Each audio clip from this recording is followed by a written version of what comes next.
So, introduction of HACCP is a systematic approach to food safety that identifies the and control potential risk in the food process production. Yeah. But what it does HACCP? Analyze biological, chemical, and physical hazards in food production to reduce the risk of foodborne illness. It monitors the entire food system from harvesting to consumption. So, paano sila? How it works? Identifies the potential problems and implements control measures to reduce or remove them. It bases on technical and scientific principles. Then, what includes the HCCP program includes a full description of a product including safety information like composition, packaging, storage conditions, and distributing method details on ingredients, physical and chemical characteristics, processing steps, packaging, shelf life, and storage conditions. So, sa HACCP, ang pagkuhan sa ang pagkuhan sa description sa pag-produce ng product ay nasa sa mga safety nga composition din. Include na ikaram ng itay kung sa ano ng mga factory dapat sure na ito nga nakatarong seal ang pagpakit sa pagkaon din. Ang lugar sa inyong production area, then storage condition, ang pag-distribute sa mga ingredients, physical and chemical characteristics and processing steps. Then ang importante na is kanang makasure dito kanang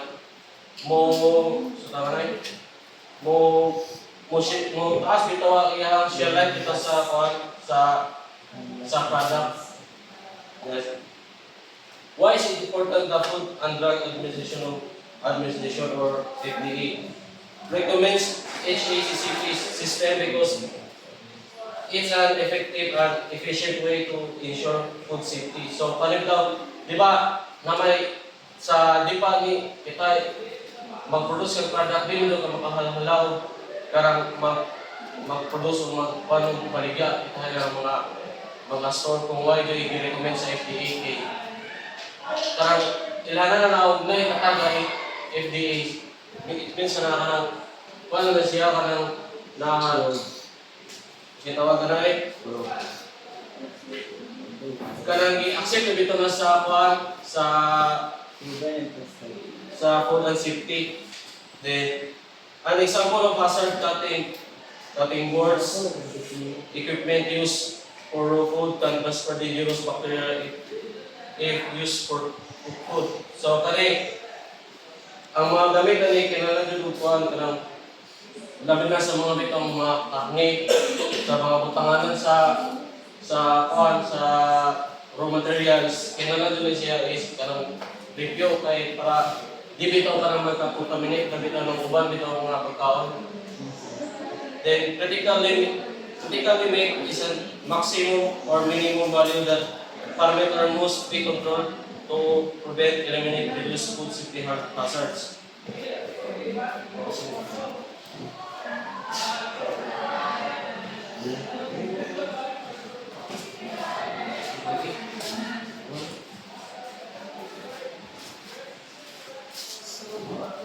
JMP. So, JMP stands for Good Manufacturing Practices. So, what is ang JMP? So, ang JMP is a set of guidelines and regulations that ensure the quality, safety, and consistency of manufactured products. They cover every aspect of the production from factory design to employee practices to make sure the products are consistently safe and meet high standards. So, ang JNP is kanang kanang basihan na siya bitaw aron kanang safety and kanang high quality ang sa mga product nga ginafunction sa mga tao every day, and then kanang isa pa rin siya ma-process bitaw aron ma-ensure nga kanang bitaw ma-ensure ang kanang public health sa mga consumers. And then What are why JMT is important? So, one important naman, so, to protect public health, to prevent foodborne illness, so, para magigayan dito ang food poisoning kay if kanang ang usa ka product na kanang wala bitaw matarong o process is kanang makontaminate na siya din makana siya mga viruses or mga bacteria, so ma-consume na siya ng mga tao, so muna food poison sila. So importante jud ang GMP. And then sunod is maintain product quality, and then next is meet legal requirements. So ang GMP magud is mandated naman siya sa government agency. So if kanang failure ka nga mo sunod ana nga process dito sa pag-manufacture sa mga products is kanang maka-fine sila ka sa then ma-damage pa na ang reputation sa imong kanang brand nga kanang product. Kasi then enhance kanang business operation, so kanang mas improve pa bitaw ang imong business operation, so then makabuild ka o kanang trust sa mga customers at sa mga consumers dito sa mga imong igamak ang mga product. So maganda kayo ang GMP or the good manufacturing process. Sunod kay na 5 P's of GMP. So first is people.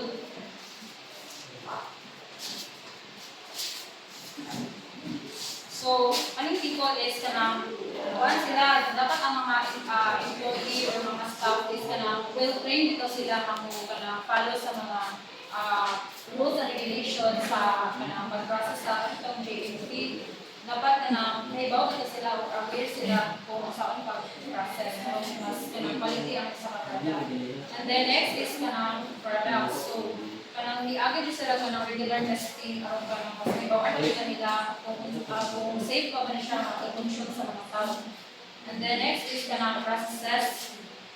So kanang it is refers to kanang standardized process and procedure for manufacturing, handling, and storing products. So makatabang niya siya para ma-ensure ang consistency and quality sa kanang production process.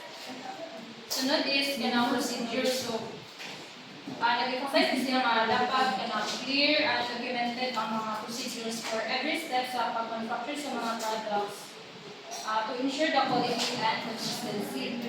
And then sa last is ang premises. So, kaning premises is this refers na dapat maintain ang cleanliness ng mga facility na tulad sa mga product. Dapat proper hygiene and sanitation para ang contamination and ensure the product is safety.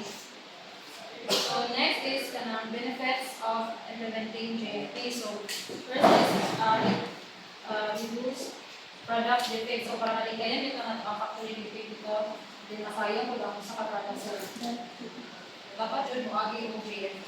And the next is improve efficiency, enhance customer satisfaction. So mas dagan dito palit ang mga product kay quality ng sa. And then improve brand reputation. So mas mo ang mga improve ang mga product.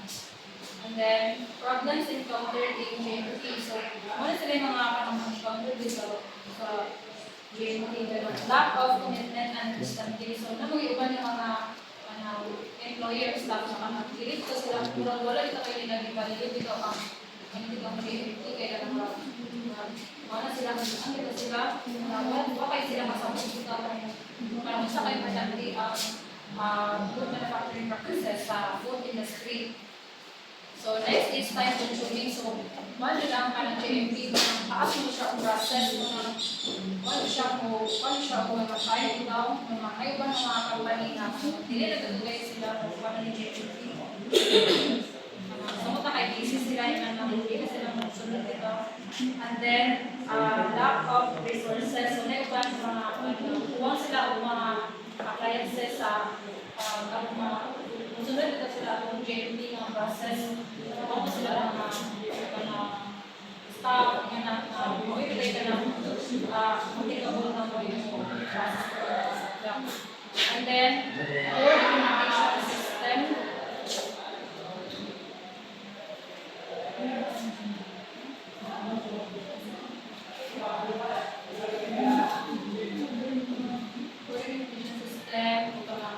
ang pasukan na is ka na hindi ka nga iba ng mga company na outdated nila lang magamit ng mga system.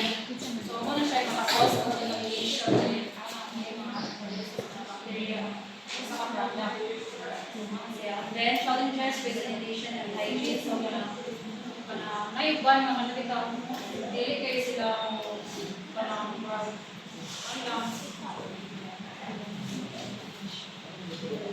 dili kayo sila mo parang mga good sanitation dito o mas mabata dito o sa quality kasi. So, ang GMP is crucial for food safety because it establishes a system to prevent foodborne illness by minimizing contamination and ensuring consistent product quality, protecting public health, and building consumer trust. So GMP practices create a framework for safe food production from ingredient sourcing to packaging, ensuring that consumers can confidently enjoy safe and reliable food.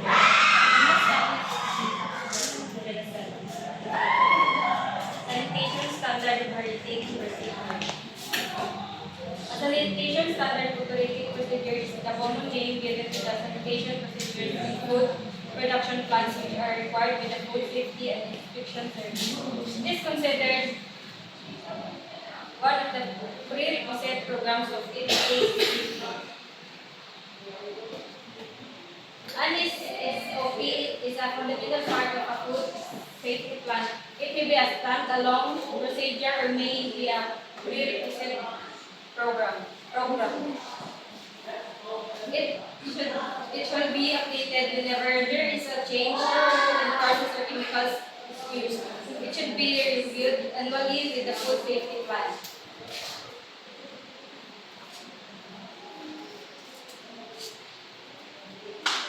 The facility is required to maintain this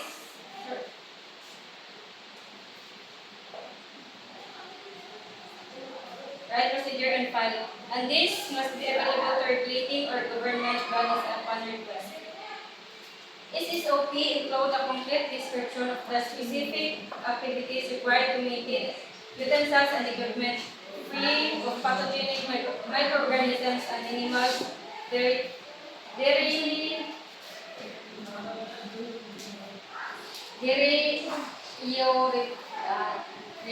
microbiota, preventing the contamination of foodstuffs that get in contact with these utensils and equipment. The company is responsible for implementing the procedures determined in the SSOP plan, as well as maintaining daily records that document the implementation, monitoring, and any corrective action necessary. Non-food compounds and other substances as for cleaning and sanitation must be controlled and used only for their intended use.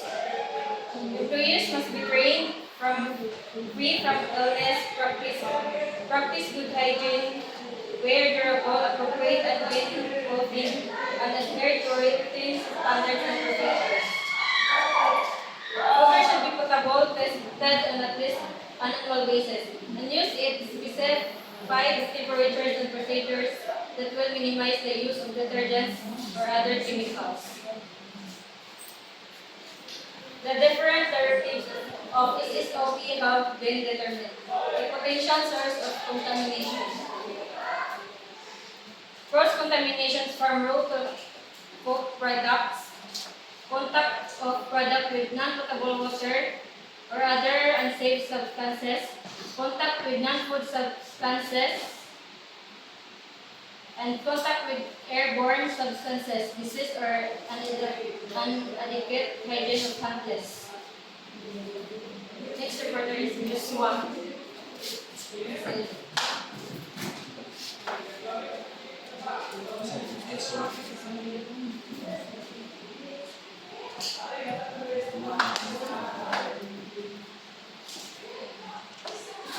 So, ISO 22,000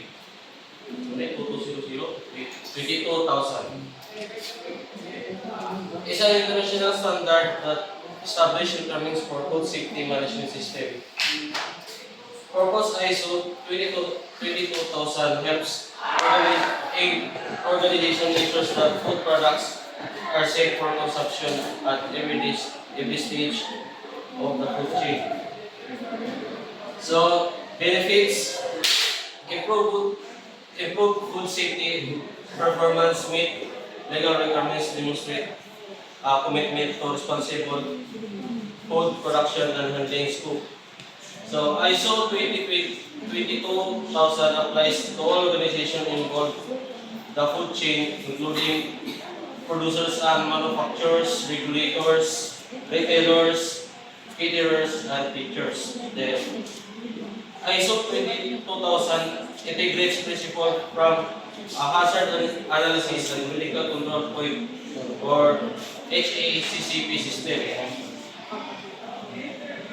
It also includes key elements like interactive communication, system management, training to set programs.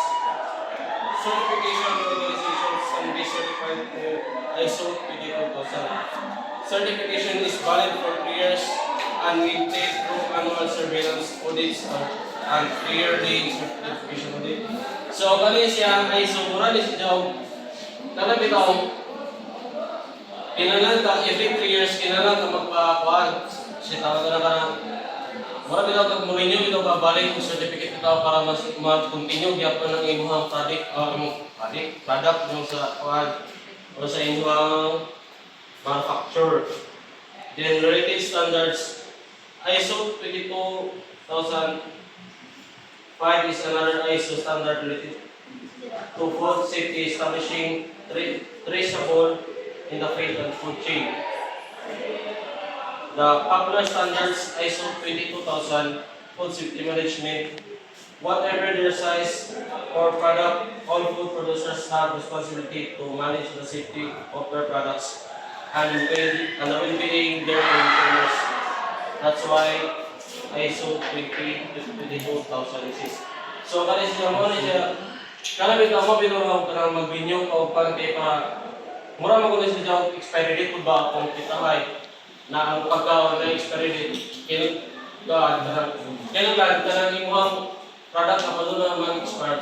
Mura ra pud na sa kanang ISO kana kailangan ko mo renew balik og kuan kana certificate para ang mga kung doon ninyo nga or kanang bago nga safe yapon sa inyong product pangyagi mag-continue gyapon sa para makakumitaw ka malikayan ang pagkakaroon ng pagkakaroon dito ng pagkakaroon ka ng mga expired na pagkakaroon. The consequences of unsafe food can be serious.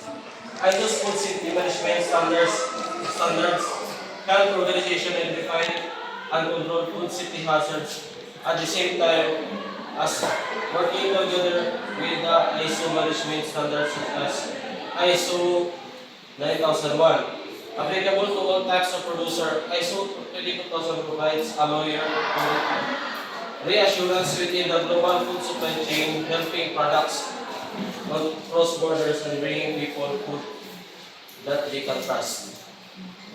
So next is Next is halal. History of halal. Halal food guidelines come from the three main sources.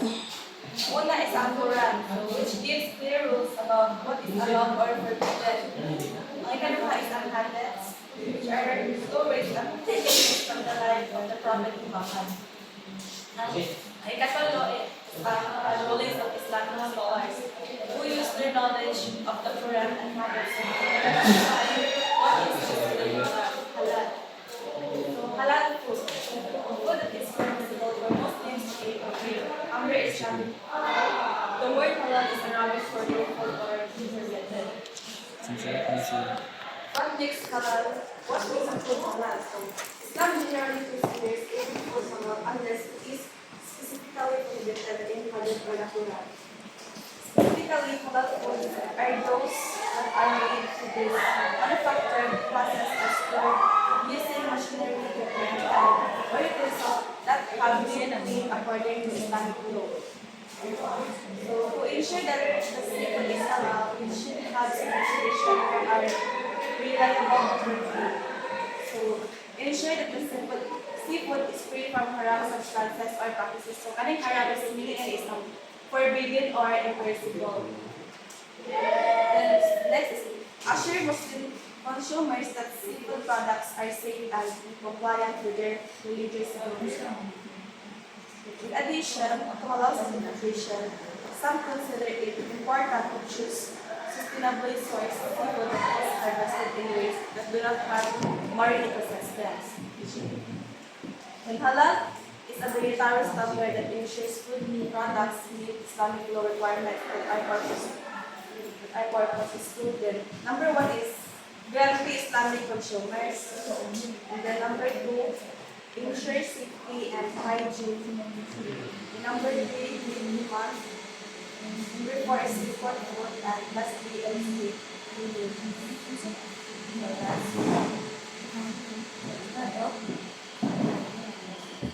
Wow, study.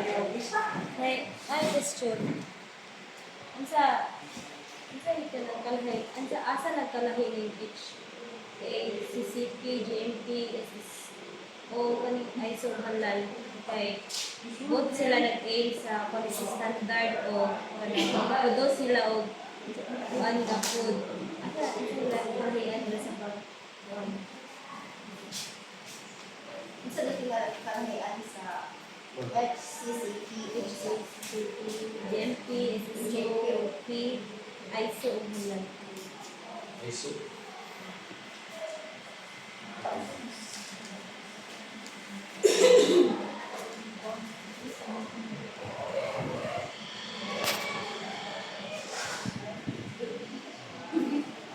Ang HACCP kay wala dito more on kanang analyzing dito sa physical hazards bitaw din sa mga food production industries para ma-reduce dito ang bitaw ma-reduce ang kanang foodborne illness din.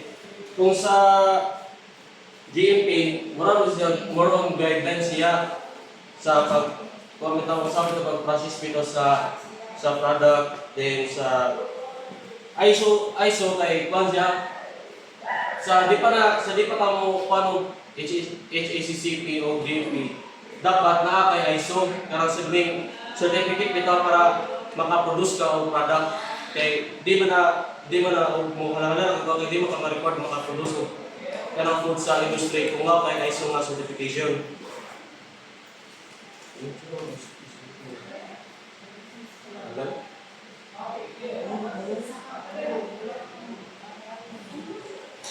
ang halal din sa mga Muslim dapat ang product is halal sa halal para may bawaan na pwede ba sila at pwede ba nila makonsume kay di ba example ang mga products na yung product halal hindi na pwede ang mga Muslim nga consume kay halal lang na wala na yung halal kay avoid dito pa nila pagkain sa bahay hindi na sila halal kung ang product na yung halal sure na pwede sila mo take na Muslim specific Para sa mga Muslim na po.